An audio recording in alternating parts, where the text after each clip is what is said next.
All right, picture this. It's been less than a year since Woodsboro turned into a slasher theme park, and Sidney Prescott's trying to play it cool at Windsor College. You know? Fresh start, new friends, no masked psychos. But like any good sequel, the past don't stay buried for long. So there's this movie, Stab, based on Gale Weathers' tell-all book about the first massacre. It's a hit. Everyone's laughing, cheering, loving the blood and guts. Then, during the premiere, a couple gets sliced up in front of a live audience. Real-life horror in the middle of a fake one. Kid in the bathroom gets a knife in the ear through the wall. His girlfriend, stabbed right there in her seat while everyone thinks it's part of the show. She staggers up to the screen drenched in blood, screaming her lungs out before collapsing.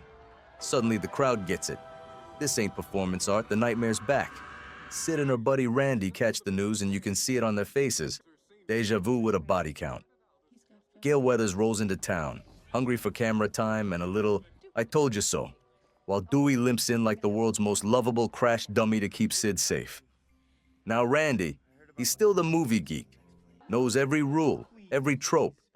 This time, he's breaking down the rules of a sequel. More blood, more bodies, bigger stakes. Everyone's a suspect, especially the people saying they're not. Meanwhile, there's Cece, sweet sorority girl, home alone, phone rings. You know where this is going. The killer plays his little game, sneaks in, and chases her up the stairs. She throws everything she's got. A plant, a bike, but it's like fighting Michael Myers with IKEA furniture. He stabs her, tosses her off a balcony. Another scream in the night, another headline for Gale. The cops start connecting dots. Turns out, all the new victims' names match the old ones from Woodsboro. A sick sense of humor, if you ask me. Sid's got protection now. 2 detectives with dead meat written all over them. Then Randy, poor Randy, gets his swan song. He's outside a news van, doing his usual horror movie analysis over the phone, and next thing you know, Ghostface yanks him into the van and carves him up. By the time Gale and Dewey find him, it's too late. The movie guy finally ran out of script. Now the killer's picking up steam. He goes after the cops guarding Sid, crashes their car, kills one, knocks himself out cold. Sid and her friend Hallie crawl past the guy, terrified, thinking they might actually have a shot. But the moment Sid looks back to check the mask, poof, he's gone.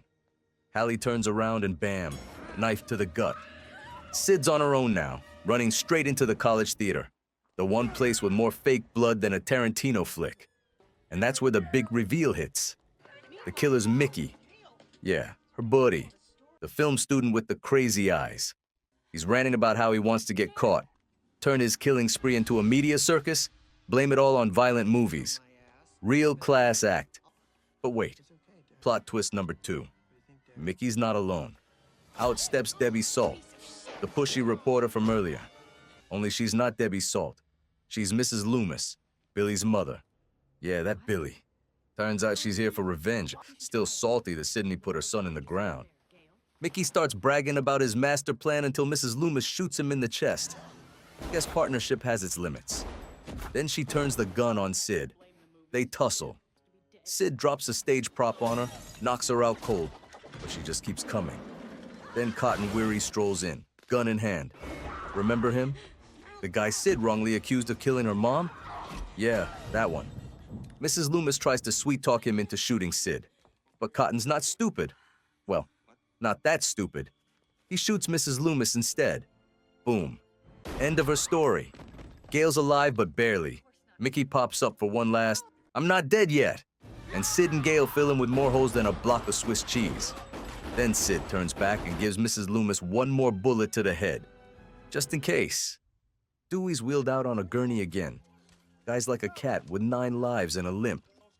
Gale climbs in the ambulance with him, camera ready even after getting stabbed. Turns out that old back injury of his saved his life. Guess being a human pincushion finally paid off. Sid and Cotton step out into the daylight, paparazzi swarming like vultures. They want the scoop, the headline, the soundbite. Sid just shrugs and points at Cotton. Talk to him. Then she walks off across the campus. No cameras, no screams, just quiet for once. At least until the next sequel.